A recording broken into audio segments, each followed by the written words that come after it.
I've been dying for 15 years. 2 pacemakers and 4 resuscitations later, here I am on my 100th birthday, surrounded by my son, daughter-in-law, grandchildren and great-grandchildren in an assisted living home.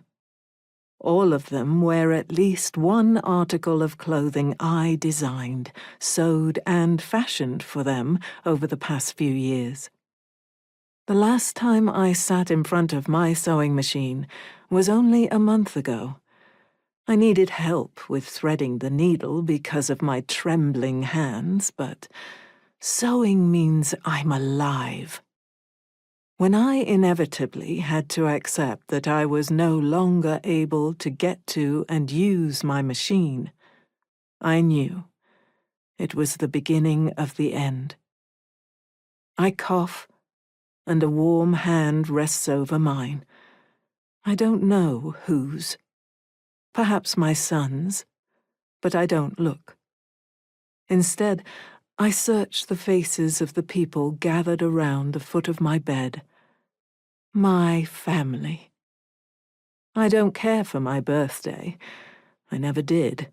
But especially at my age, is there a point in celebrating?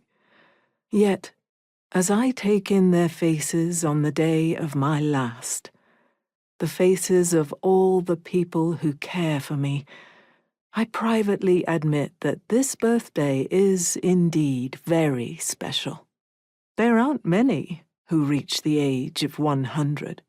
Even the local paper came to interview the centenarian, though, of course, the reporter had been most interested in what happened to me during the war. I gave the journalist the general gist of my story, but after 30 minutes, I asked him to leave so I could spend time with my family. Thankfully, he was understanding and left without complaint. My family already knows my story, every detail. I wrote it all down for my son, Paul, so he could pass it on to his children and they to their own. My loved ones, who perished, shouldn't be forgotten. Their memory must be the blessing birthed from a nightmare. I made Paul and my grandchildren promise to keep their late relatives alive through the tales of their trials. And mine.